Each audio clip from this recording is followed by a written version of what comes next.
అందరికీ దీపావళి శుభాకాంక్షలు.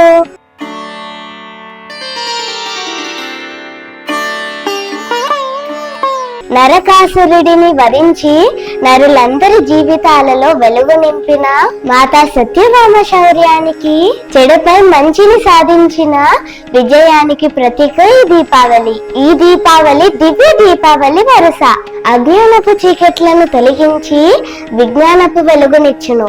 ఈ దీపాల వరుస దీపావళి దివ్య దీపావళి, నవ్య దీపావళిగా తాను తరిగిపోతున్నా కూడా సకల జనుల జీవితాలలో వెలుగునివ్వాలని దివ్యంగా వెలుగును చూపెను ఈ దీపావళి. లోకంలోని ప్రజలలో స్వార్థం, అసమానత్వం, అజ్ఞానము, అన్యాయము, అరాచకాలను రూపమాపి దివ్య జ్యోతిగా వెలిగే ప్రతి మనిషిలో నిస్వార్థ చింతను, మానవత్వమును, స్నేహబంధాన్ని ప్రసరించడానికి వచ్చింది ఈ దీపావళి. ఈ దివ్య దీపావళి మనందరి జీవితాలలో సరికొత్త ఉత్తేజానికి ఊపిరిగా నిలవాలని ఈ దీపావళి విశిష్టతను తెలుసుకుందాం.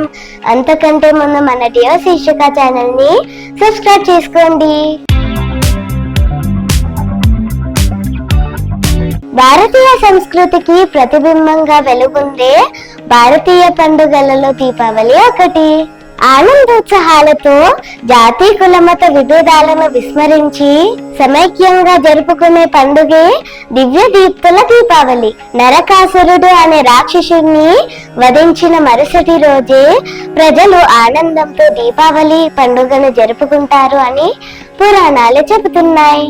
అలాగే లంకలోని రావణుణ్ణి సంహరించి శ్రీరాముడు సతీ సమేతంగా అయోధ్యకు తిరిగి వచ్చినప్పుడు కూడా ప్రజలు ఆనందోత్సాహాలతో దీపావళిని జరుపుకున్నారని రామాయణం చెప్తుంది.